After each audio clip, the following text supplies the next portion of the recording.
বললেই চলে বেশিরভাগ মানুষের মধ্যে।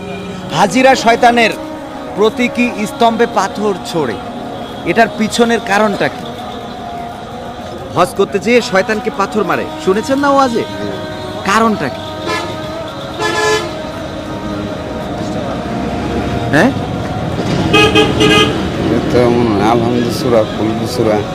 আলহামদুলিল্লাহ কুলহুসুরা পড়ার কারণে পাথর মারে, নাকি পড়ে পাথর মারে?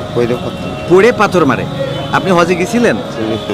মানে লোক মুখে শুনছেন? ও, আমি শুনি নাই কোনোদিন যে আলহামদুলিল্লাহ আর কুলহুসুরা পড়ে পাথর মারে, এটা শুনি নাই। ওখানে শয়তানকে পাথর মারা হয় কোন কারণে? শয়তান ধরে ফেলার কারণে, মানে শয়তানের ধরেতে পাথর মারে, বাইন্দে রাখে, হইতে পারে। এখন ওইটা আমার জানা নাই, শয়তানে তো ধরা যায় না, ওটা প্রতীকী স্তম্ভে পাথর মারে।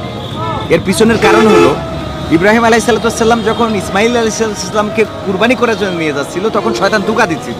এই জন্য ইসমাইল আলাইহিসসালাম পাথর নিক্ষেপ করেছিল শয়তানকে, এবং হাজেরা আলাইহিসসালামকেও ধোঁকা দিয়েছিল, মা মানে ইসমাইল আলাইহিসসালামের মা, তো তখন পাথর মেরেছিল। এই জন্য ওখানে হাজিদের পাথর মারতে হয়, মনে থাকবে।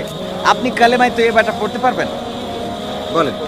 কালিমায়ে তৈয়বা, লা ইলাহা ইল্লাল্লাহু মুহাম্মাদুর রাসূলুল্লাহ, কালিমা শাহাদাত, আশহাদু আল্লা ইলাহা ইল্লাল্লাহু ওয়াহদাহু লা শারীকা লাহু ওয়া আশহাদু আন্না মুহাম্মাদান আবদুহু ওয়া রাসূলুহু।